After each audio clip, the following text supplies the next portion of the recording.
श्री कृष्ण कहते हैं कि जब धर्म की हानि होगी और पापियों का पाप उनके चरम सीमा पर होगा, तब मैं जन्म लूँगा धर्म की रक्षा के लिए और पापियों के संहार के लिए।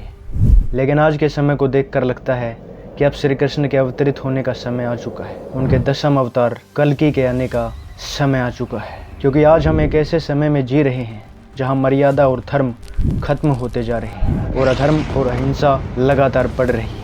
लेकिन आगे ऐसा समय आएगा जब धरती अंदर से फटने लग जाएगी और आसमान से तेजाब बरसने लगेगा और इंसान अपना असली राक्षसी रूप भी दिखाएगा, और तब एक दिव्य योद्धा इस धरती पर अवतरित होंगे जो इस अंधेरी दुनिया का, इन पापियों का हमेशा हमेशा के लिए अंत कर देंगे। ये कहानी है भगवान विष्णु के दशम अवतार कल्कि अवतार की। उससे पहले अगर आप हमारे चैनल पर नए हैं तो सब्सक्राइब कर दीजिए, क्योंकि बहुत मेहनत लगती है ऐसी।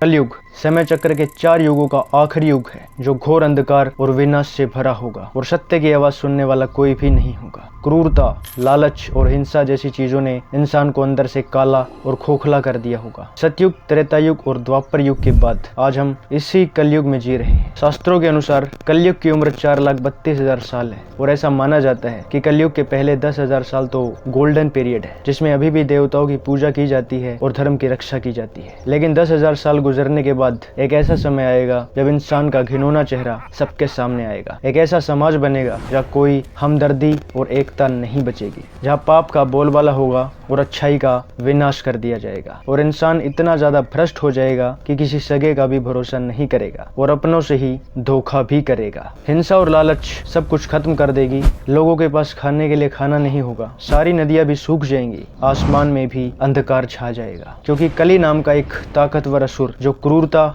हिंसा और लालच का प्रतीक होगा, वो अपनी चरम सीमा पर होगा। कली असुर भय, मृत्यु और यातना पर कब्जा कर सकता है। कली कोई साधारण असुर नहीं, बल्कि वो कलयुग का प्रतीक है। लालच, जलन और हिंसा उसके हथियार हैं, जिससे वो लोगों को अपने वश में करता है और उन्हें अपना भक्त बनाता है। ऐसा माना जाता है कि कली राक्षस आगे चलकर इतना ताकतवर हो जाएगा कि इंसान देवताओं को छोड़कर उस राक्षस की पूजा करने लगेंगे और उसके कहने पर लोग हर तरह का पाप करने के लिए भी तैयार होंगे। धीरे धीरे मनुष्यों की शक्ल एक नरभक्षी दानव में बदल जाएगी। वो इतने ज्यादा हिंसक हो जाएंगे कि एक दूसरे को मारकर उनका मांस खाने लगेंगे। धीरे धीरे ये दुनिया खुद को खत्म करने के कगार पर पहुंच जाएगी और जब ऐसा होगा तब विष्णु भगवान अपने दशम अवतार कल्कि में अवतरित होंगे और इस पाप की दुनिया का विनाश करेंगे। उनके कल्कि अवतार की आंखें सूर्य की किरणों की तरह चमकती हुई होंगी। हाथ में एक ताकतवर तलवार होगी। उनके शरीर से उभरता हुआ एक तेज होगा। उनकी आंखें इतनी गहरी होंगी कि किसी के भी अंदर झांककर उसकी सच्चाई का पता लगा लेंगी। कल्कि पुराण में बताया गया है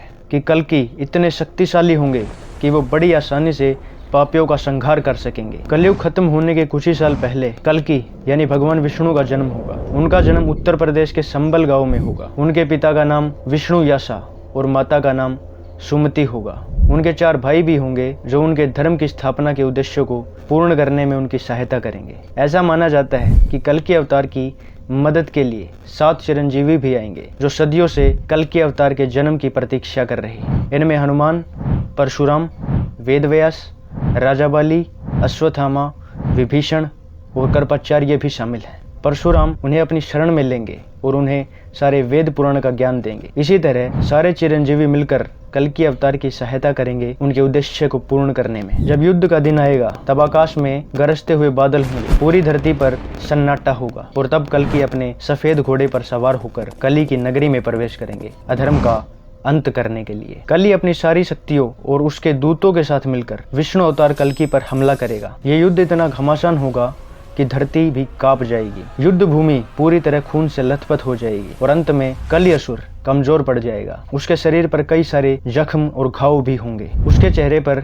एक गहरा घाव होगा जिसमें से खून निकल रहा होगा। इसके बाद कल्कि की तलवार की आग से कली असुर की पूरी नगरी जल जाएगी, जिसमें कली राक्षस भी जलकर नष्ट हो जाएगा और अधर्म का अंत हो जाएगा। कली के मरते ही कलयुग का चक्र पूर्ण हो जाएगा और समय का नया चक्र आरंभ होगा। दशम अवतार कल्कि एक नए युग की शुरुआत करेंगे। दुनिया के सभी धर्मों के धर्म ग्रंथों में एक बात समान है कि एक दिन सब कुछ समाप्त हो जाएगा। जैसे इस्लाम में कयामत का दिन है, जुडिशम में एंड ऑफ डेज, और साइंस के भी अपनी थ्योरीज हैं, जैसे सूरज का खत्म हो जाना, न्यूक्लियर वार और क्लाइमेट चेंज। तो ये थी आज की वीडियो दोस्तों। अगर आपको वीडियो पसंद आए तो चैनल को सब्सक्राइब कीजिए और वीडियो को लाइक कीजिए। तब तक के लिए जय हिंद, जय भारत, नमस्कार।